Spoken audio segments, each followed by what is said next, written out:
ప్రభుత్వం విప్పుగా ఇచ్చిన నేపథ్యంలో ఏ విధంగా ఫీల్ అవుతున్నారు, ఏం చెప్తారు? నమస్తే అండి. ముఖ్యంగా ఈ ఎన్డీఏ గవర్నమెంట్ గౌరవ ముఖ్యమంత్రి వారిలు నారా చంద్రబాబు నాయుడు గారు, లోకేష్ బాబు గారు, పవన్ కళ్యాణ్ గారు ఆశీస్సులతో నాకు ప్రభుత్వ విప్పుగా నన్ను నియమించినందుకు వారందరికీ, ఎన్డీఏ పెద్దలందరికీ పేరు పేరున నా హృదయపూర్వక ధన్యవాదాలు తెలియజేస్తున్నాను. గత ప్రభుత్వ కాలంలో నియంతృత్వం ఎక్కువగా ఉండేది. అసలు ప్రశ్నించడానికి అవకాశం ఉండేది కాదు. ఎవరు కూడా తమ బాధలు కూడా చెప్పుకోలేని దుస్థితిలో ఉండేది. కానీ ఎన్డీఏ గవర్నమెంట్ అధికారంలోకి వచ్చిన తర్వాత ప్రజాభిప్రాయాలకు ప్రాధాన్యత ఇస్తూ వస్తుంది, మేనిఫెస్టోని అమలుపరుస్తూ వస్తుంది. ముఖ్యంగా సంక్షేమంతో పాటు అభివృద్ధికి ప్రాధాన్యత ఇస్తుంది. పోలవరం ప్రాజెక్టు కానీ, అమరావతిని పూర్తి చేసే చర్యలు చేపట్టడం కానీ, విశాఖ స్టీల్ ప్లాంట్ని ప్రైవేటీకరణ కాకుండా కాపాడడం కానీ, నిరుద్యోగులకి ఏదైతే గవర్నమెంట్ హామీ ఇచ్చిందో, మేనిఫెస్టోలో ఏదైతే చెప్పిందో దాన్ని అమలుపరచడంలో కానీ, చివరికి 16,347 డిఎస్సి ఉద్యోగాలు తీయాలని మొదటి సంతకం కూడా చంద్రబాబు నాయుడు గారు నిరుద్యోగులకు సంబంధించి డిఎస్సిపై సంతకం పెట్టారంటే నిరుద్యోగులకి ప్రభుత్వం ఎంత ప్రాధాన్యత ఇస్తుందో మనందరం అవగాహన చేసుకోవాలి. అట్లాగే జాబ్ క్యాలెండర్ ఇస్తామని అన్నారు. రేపు 2025 నుంచి జాబ్ క్యాలెండర్ కూడా ఇవ్వడానికి ప్రభుత్వం సిద్ధంగా ఉంది.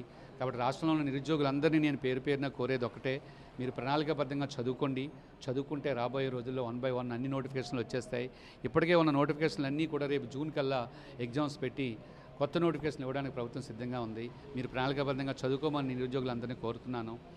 ఇక ప్రభుత్వ విప్పుగా నన్ను ప్రభుత్వం నియమించింది. నాకు చాలా ఒక విధంగా గురుతరమైన బాధ్యతని అప్పగించింది. ఓ సామాన్య లెక్చరర్గా ఉన్న నాకు అతి తక్కువ కాలంలో ప్రభుత్వం విప్పు ఇచ్చిందంటే ప్రభుత్వం ఎంత బాధ్యత నా పైన పెట్టిందో నాకు అర్థమవుతుంది. అందుకే నేను రాష్ట్రంలో ఉన్న ఉద్యోగుల్ని అంటే నా ఓటర్స్ అందరూ ఎవరంటే పట్టభద్రులు, చదువుకున్న వాళ్ళు, ఉద్యోగస్తులు, నిరుద్యోగులు, వీరందరినీ నేను కోరేది ఏంటంటే మీకు ఎలాంటి సమస్య ఉన్నా సరే మాకు తెలియజేస్తే దాన్ని ఎంత వీలైతే అంత తొందరగా మేము పరిష్కరిస్తాం. గతంలో మనకు సమస్యలు ఉంటే ఆ సమస్యల్ని చెప్పుకోవడానికి మనుషులు ఉండేవారు కాదు. ఈరోజు చెప్పుకోవడానికి మనకు మనుషులు ఉన్నారు. మేము పట్టభద్రుల ఎమ్మెల్సీగా ఎక్కడికక్కడే మీకు మీ సమస్యలు నివేదించడానికి మేము సిద్ధంగా ఉన్నాం. కాబట్టి ఉద్యోగుల్ని మేము పేరున ప్రార్థించేది ఒక్కటే, మీకు ఏ సమస్య ఉన్నా మేము ఉన్నాం, మా దగ్గరకు వచ్చి తెలియచేయండి. ఎంత వీలైతే అంత మేము పరిష్కరించడానికి సిద్ధంగా ఉంటాం. గత ప్రభుత్వానికి విషయానికి వస్తే మాజీ ముఖ్యమంత్రి జగన్మోహన్ రెడ్డి అన్ని వేల కోట్లతో అదానీతో పాటు కుమ్మక్క అయిన నేపథ్యంలో ఏం చెప్తారు, మీరేమంటారు? యాక్చువల్గా ఒకప్పుడు సోలార్ విద్యుత్తుకు సంబంధించి ఒక యూనిట్ 16-18 రూపాయలకి కొనుగోలు చేసేవారు 2000 ప్రాంతంలో. వినియోగం పెరిగే కొద్దీ, టెక్నాలజీ పెరిగే కొద్దీ తలసరి విద్యుత్ యూనిట్ ఖర్చు ₹1.99 అంటే ₹2 తగ్గిపోయింది. అంత తగ్గిపోయినప్పటికీ ₹2.49 సుమారు ₹2.5 కొనుగోలు చేయడం అనేది నిజంగా చాలా బాధాకరమైన విషయం. అది కూడా అదృష్టం కొద్దీ మన ఆంధ్రప్రదేశ్ రాష్ట్రంలోనో మన ఇండియాలోనో ఈ స్కామ్ని కానీ ఈ అవినీతి ఆరోపణలు కానీ బయట పెట్టలేదు. ఎక్కడో అమెరికాలోనున్న ఫెడరల్ ఏజెన్సీ బయట పెట్టిందంటే ఒక విధంగా మన దేశంలో ఎంత అవినీతి పేరుకుపోయిందనే విషయం ప్రపంచవ్యాప్తంగా కూడా తెలుస్తుంది. ఇది దురదృష్టకరమైన సంఘటన. దీనిపై రాష్ట్ర ప్రభుత్వం పరిశీలిస్తుంది.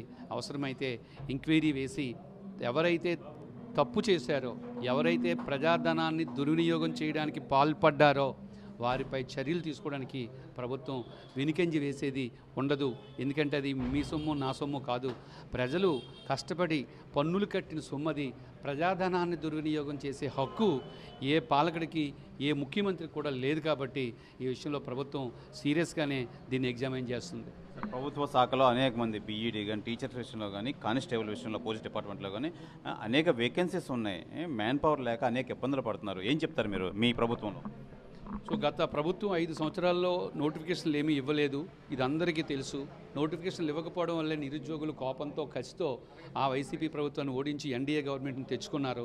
అందుకే ఇప్పుడు మేము ఎన్డీఏ గవర్నమెంట్ అధికారంలోకి వచ్చిన తర్వాత ఇప్పటికే ఏపీపీఎస్సీ చైర్మన్ గారు వివిధ డిపార్ట్మెంట్లకి ఏ డిపార్ట్మెంట్లో ఎన్ని వేకెన్సీలు ఉన్నాయో ఖాళీలకు సంబంధించి ఒక ప్రొసీడింగ్స్ ఇచ్చారు. ఏ డిపార్ట్మెంట్లో ఎన్ని వేకెన్సీలు ఉన్నాయి మాకు ఇమ్మని అడగడం జరిగింది. రేపు ఈ వేకెన్సీలు అన్నీ వచ్చిన తర్వాత ఒక ప్రణాళికాబద్ధంగా ఈ 5 సంవత్సరాల్లో 2024, 2029లో 5 సంవత్సరాల్లో వేకెన్సీలు ఎంత వీలైతే అంత ఆ పోస్ట్ ఈ పోస్ట్ అని కాదు, ఎన్ని ఖాళీలు ఉంటే అన్ని ఖాళీల్లో 80 నుంచి 90% నింపడానికి ఎన్డీఏ గవర్నమెంట్ సిద్ధంగా ఉంది. అందుకే మేము నిరుద్యోగులందరికీ ఇది ఒక స్వర్ణయుగం అని చెప్తున్నాం. 2024-29 స్వర్ణయుగం. మీరు కష్టపడి చదవండి, ఈ 5 సంవత్సరాల్లో మీకు కావాల్సిన ఉద్యోగం వచ్చేస్తుందని చెప్పి మేము నిరుద్యోగుల్ని కోరుతున్నాం. ఇది నిరుద్యోగులందరికీ ఒక స్వర్ణయుగం, మంచి అవకాశం. వాళ్ళ టాలెంట్లందరినీ బయటపెట్టుకొని నిజంగా ప్రభుత్వ ఉద్యోగాలు సంపాదించుకోవడానికి ఇది మంచి పీరియడ్. ఈ పీరియడ్లో ఈ కూటమి ప్రభుత్వం అనేక ఉద్యోగాలు అయితే తెస్తుంది. అలాగే గత ప్రభుత్వం మాజీ ముఖ్యమంత్రి చేసినవన్నీ బయట పెడతాం, కంపల్సరీగా ఏది వదిలే ప్రసక్తి లేదు అని చెప్పి ఈ ప్రభుత్వ విప్ వ్యాపార చిరంజీవిరావు గారు అయితే తెలియజేస్తున్నారు. కెమెరామెన్ అజయ్తో సుబ్రహ్మణ్య టీవీ, విశాఖపట్నం నుంచి. మరిన్ని వీడియోస్ కోసం ఛానల్ ని సబ్స్క్రైబ్ చేయండి, లేటెస్ట్ అప్డేట్స్ కోసం వాట్సాప్ ఛానల్ ని ఫాలో చేయండి అండ్ లింక్ డిస్క్రిప్షన్ లో ఉంది.